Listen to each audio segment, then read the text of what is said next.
to see how I strip? Just take a look around this room. So this is how we strip out a room. These are all of our float strips are set. They're all set to our lines that are on the floor.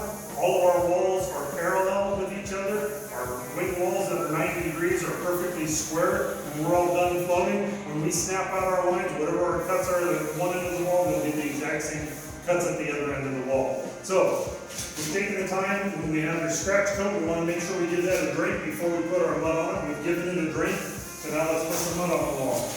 So, we'll just load up our hot. Keep it in.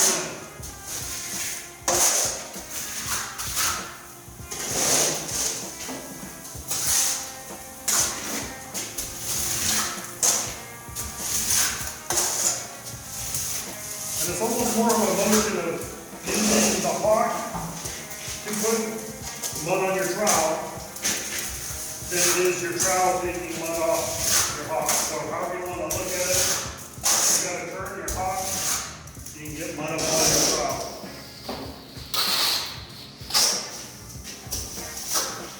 Once you have the area to feed in, back to your float strip, then it's just about getting mud on the wall. Work your way across and just trying to get it built up.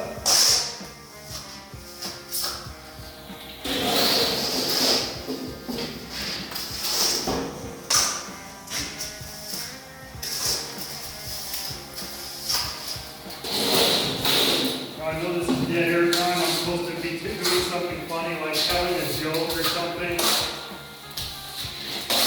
How would our timeline do this? Well, I don't know. But I'm sure since it's from Wisconsin now and not Michigan, I'm sure it'd be some other way than what anybody else would do. But you notice our strips that are set on the wall. One of the things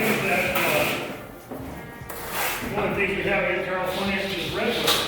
Now I hear other parts of the country they don't have redwood strips. These are a whole buck and a quarter each. So $1.25 for redwood float strips. Redwood float strips, they just don't, when you get them on the wall and you get them wet, you get them moist, they don't work like the fine ones do.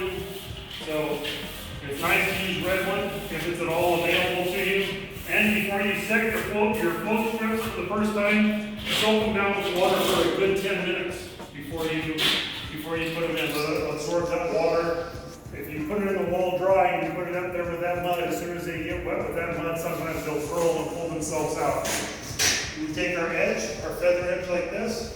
When you start up the wall, you don't want to turn your feather edge this way or this way. As it gets heavy, we tend to want to lean into the wall with it, and that pushes us out from being flat against the wall. So you want to keep it flat to the wall. You just want your off there, take the excess, and that's what the bucket's for. So now we can see where we're at, where we need to add a little bit more mud.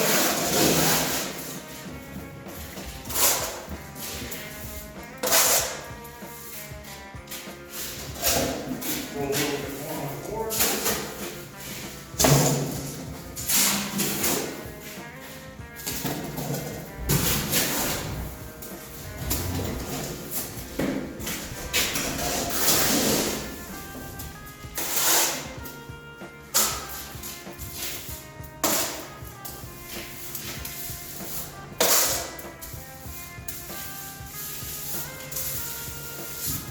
Just trying to get it evened out where you're just a little bit above your float strips.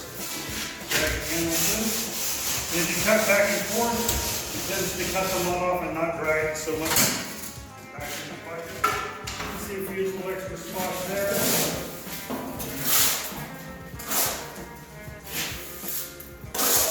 So some of the scratch coat just depends on how the wall was built.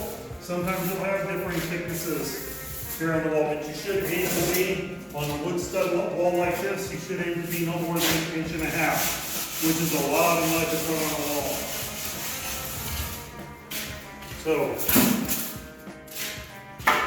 once you have that, finish floating your wall. That's pretty much done until it's time to darby it and smooth it out at the end. But that's a good start to a wall. So that's how you start floating. We'll go over some more of this as we keep progressing with this wall.